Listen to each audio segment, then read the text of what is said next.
Hey everybody, I hope you're doing well. My name's William, this is Assetto Corsa Competizione, and today I'm going to be driving a car I honestly completely forgot was in ACC. Kind of easy to do with the number of different cars there are in ACC, but this is the Porsche 9912 GT3 Cup. So this is the Porsche 911 Cup car. This is not a GT3 car, not a GT3 spec car. It's just named that way because Porsche, and they like to make things confusing.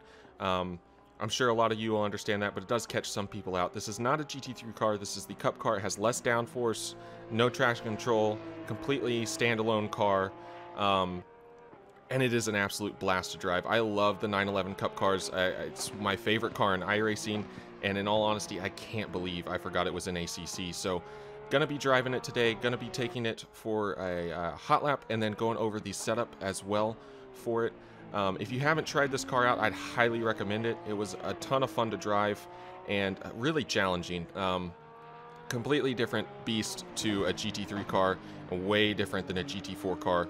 But like I said, a ton of fun. I think I'm definitely going to have to race it before too long in the future. So we'll go ahead and get on to the hot lap, and then I will be back with you guys to talk over the setup and some adjustments, kind of what they do to the car, all that good stuff afterwards. Enjoy.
Okay, that was a hot lap around Barcelona Catalunya in the Porsche 9912 GT3 Cup, or just the 911 Cup car, because that's way easier. I having a bit of a thunderstorm at the moment, so I actually shut everything down after I drove and wanted to boot it up later after it kind of passed, so I'll flash up my timetable now, hopefully. Hopefully you can see the time there is a 146.887. You can also see my sector times if you want to compare to them. Almost purple all the way across the board, just left a little bit in the middle sector. Definitely not a perfect lap. More time in the car, I feel like, for sure. But really happy with the improvement over the aggressive preset. There's so much to just driving the car. There's a lot of it's just down to the person behind the wheel. And I'm honestly not the greatest. So I think there's a lot more in the time that you could get.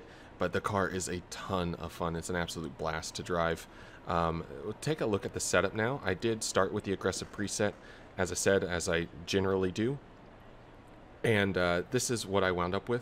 So on the tires page here, I just want to talk about the front tires and the rear tires specifically. So front tire pressure, aiming for about 27.5. Rear, about 27 PSI. These front tires do not take a ton of load. There's not a lot of weight over the front axle of the car. So you're going to notice you're going to have to run a bit higher tire pressure on the front to really kind of keep it around that zone. whereas the rear tires do take quite a bit of load. There's a lot of weight on the rear end of the car. That's where the engine's at, all that good stuff. So you're going to have to run lower pressures on the rear for sure to try and keep it around that 27 psi range. Also, for that fact, the camber on the car, you can run a ton of camber on the car. So up to -6.5 degrees on the front and up to -5 degrees on the rear. And it's really just a balancing act. So you want to use a lot of that camber for the front of the car for the reason I just said. Like, you don't have a whole lot of tire heat being generated. You just don't have a lot of load going into those front tires unless you're on the brakes, really. So using that camber on the front to try and really kind of generate a lot of heat on the especially on the inside of the front tire, and give yourself a little bit more grip in the slow speed corners, just because there's like I said, not a whole lot of weight over the front axle. And it's kind of the opposite on the rear, so you can go up to -5 degrees of camber on the rear, but you've got a ton of load over the rear of the car already. And really, you just kind of need to balance that, not run too much camber. That way you're not generating a ton of heat on the inside of the tire on the rear of the car, and just getting into some heat issues with the rear of the car. You want to run a little bit lower also, because you've got no traction control in this car. It does have a lot of weight over the rear end, but it can definitely still step out on you and get quite a bit of oversteer on corner exit if you're a little bit too aggressive on it. So it's a bit of a balancing act. You just want to make it to where you got enough camber on the rear to where you're not sliding through the corners, and you still got enough grip on corner exit. Really, you just don't want to run it so low that you are sliding through the corners. That's just going to do way more harm than good at that point. Also, you might be wondering then, well, why not run some tow on the front of the car to kind of help generate a little bit of heat that way? Ultimately, I tried a bunch of different settings for the front tow, and really, as far as speed and drivability was concerned, strangely enough, the best feeling I got out of the car was just zeroed tow on the front.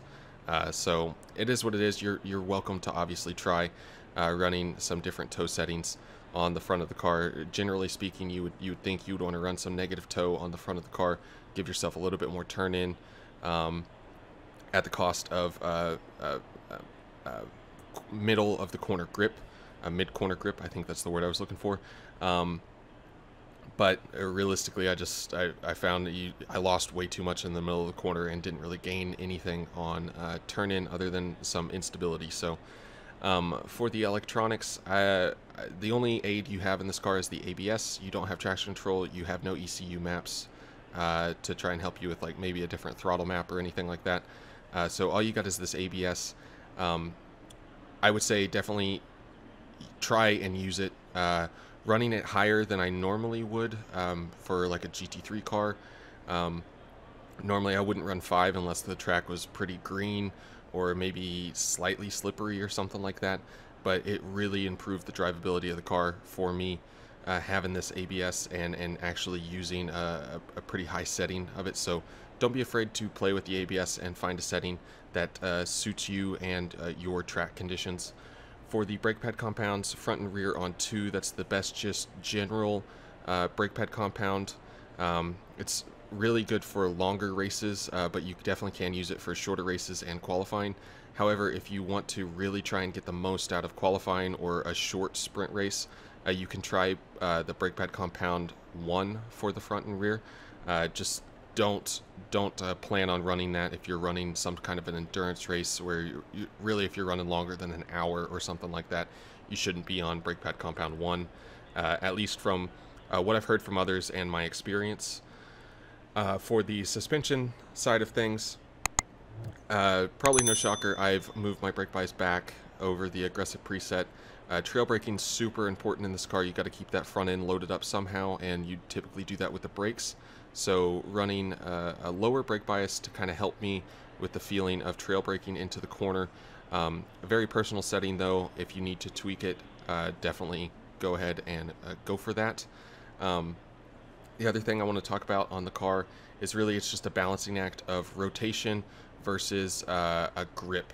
So especially with the wheel rates and the anti-roll bars. So You could get the front to rotate a little bit more on corner entry with a softer wheel rate, but it might rotate too much on you on turn in and swap ins, basically, where the rear wants to overtake the front, and that's no good. So trying to control that with the wheel rate on the front, you get 0, 1, 2, and 3. So we're running it on 2 here to kind of try and control the front a little bit, and then on the rear it's kind of it's a little bit different. So running it, the stiffer you go, the more rotation you're going to get on power. With it being soft, you could basically just plant the power, the car's going to just grip up and go. But it will understeer. The stiffer you go, the less understeer you'll have, but the more likely it's going to be to break traction and try and spin on you that way. For the anti-roll bar on the front, so the softer you go, the better it'll be in the slow speed corners, but the worse it is going to be on turn in for the high speed corners. Alternatively, the stiffer you go, the better it's going to be through the high speed corners, but the more understeer you're going to have literally everywhere else, including the middle of the corner for the high speed corners. So it's a bit of a balancing act, and typically, at least from my experience, including from other sims, the front anti-roll bar on the 911 Cup car is going to be a pretty soft setting, generally speaking. So but you can play with it for sure. If you want a little bit more turn-in the high speeds, you can increase that anti-roll bar on the front, like I said. If you want a little bit more grip from the front of the car in the medium to slow speed corners, and you're not too worried about the high speed corner turn-in or anything like that, you can go for a softer anti-roll bar. And on the rear, it's kind of more or less just a balance of rotation on corner exit when you pick up that throttle. The stiffer the rear anti-roll bar, the more rotation you're going to get when you pick that throttle up. The softer the rear anti-roll bar, the less rotation, but more grip you're going to get from the rear end of the car when you pick that throttle up. This is what I ran for me personally. I will say, if you're new to the car and you're struggling, definitely try just running the anti-roll bar on the front on 2 and just balance it on the rear as well. Just put the rear to 2. It will understeer more. I think about, realistically, it's a little over half a second slower across an entire lap, but it is very easy to drive in my opinion. So if you're just getting used to the car, you could just try balancing the anti-roll bar on the front and the rear to the same setting, and get used to the way it drives, and then slowly progress to where you get a little bit more aggressive and just kind of go that way. For the dampers of the car, let's see, we'll just kind of go through this real quick. On the bump on the front of the car, just controlling that weight transfer to the front, so a little bit stiffer so it doesn't overwhelm the front of the car with all the weight coming off the rear under braking and turn-in. You kind of balance the middle of the corner grip with, or the mid corner grip with the rebound on the front. So if you want a little bit more rotation in the middle of the corner, you can increase this front rebound. If you want a little bit less rotation through the middle to the exit of the corner, you can decrease this front rebound. For the rear of the car, it's basically just all on this bump here. The softer the rear bump, the less rotation you'll have when you pick up the throttle. The stiffer the rear bump, the more rotation you're going to have whenever you pick up the throttle. There's a little bit more to it than that, and kind of what you're balancing, but that's a pretty general thing you could do. I would try and mess with the anti-roll bars before you got into any of that, though. For the aero on the car, this is not a GT3 car. You are not getting all the downforce from the diffuser and all that good stuff. Really, it's just the rear wing on this car. So for me, I found running the ride heights low, keeping the center of gravity low, really made the car a lot more stable and therefore more drivable. You could run minimum ride heights. I don't see anything wrong with that. I just got a little bit more drivability out of the car with the front raised up a little bit, especially, and I think it's I don't know, it might be turn 9 around the track. Anyways, it doesn't really matter. There's a couple corners where I was really losing the nose with the front absolutely slammed to the ground on the track. So raising it up until I got the drivability through there that I wanted. And then on the rear of the car, the only thing I noticed between running the rear all the way on the lowest setting and increased up to about 90 millimeters was actually improved braking performance. So I'm not sure if raising the rear is just throwing that rear wing up in the air a little bit more downforce, a little bit more drag, and maybe improved braking performance. However, I will say I did run it up to 110 millimeters, and sure, the car rotates a lot more, but it's quite a handful, and the balance just kind of goes completely out of whack. So if that's something you want to go through and test, you're probably going to have to mess with a lot of different settings. The rear wing on the car as well, so this is the setting I ran on. More rear wing, a little bit more stability in initial turn-in, and you're going to have a little bit more understeer when you pick the throttle up, especially in the higher speed corners, as you got even more force on the rear tires, and therefore less load in the front of the car. Less rear wing, a little bit of a looser car, a little bit more oversteer on corner entry, but you'll also have a little bit more rotation through high speed or even medium speed corners, just because you won't be putting so much of that downforce on the rear of the car. And top speed wise, there was literally like 1 mile an hour difference between the rear wing on I think it was 4, between rear wing on 4 and the rear wing on 10. So don't be afraid to run the rear wing thinking it's giving you a huge top speed penalty or anything like that. There's not a whole lot of downforce on the car. It's basically, you will increase the drag a little bit by increasing the rear wing, but it's really not that crazy. The last thing I want to talk about here is just, once again, the brake ducts on the rear. I ran this fully open. You're going to need to kind of tweak these depending on the conditions you're running in anyways, but that's just to kind of try and illustrate, once again, the rear tires do take quite a lot of load, and they'll take a lot of temperature because of that. So running the rear brake duct completely open to try and dissipate the heat from the rear brake, so it doesn't go into the rim and from the rim into the rear tire carcass and just generate even more heat in those rear tires that you'd have to manage. Anyways, that is the setup for the GT3 Cup car. I love this car. I love this car in basically any sim, though, so it's what it's worth as far as that's concerned. If you do give this a try, let me know how you get on with it. If you have any questions about the setup, or kind of want to know what you could do to, if you're experiencing something, you kind of want to get some insight into what setting to change or anything like that, feel free to put it in the comments below. Always happy to answer, and maybe someone a little bit more experienced with the car will kind of chime in as well. So I hope you all enjoy this setup. Let me know how you get on with it if you do take it out on track. I think I'm probably going to have to drive this thing some more. I absolutely loved it. I hope you all enjoy it too. If you do like the video, give it a like. It helps me out a ton. And as always, subscribe if you want to see more of this. I hope to see you on the next one. Until then, bye-bye.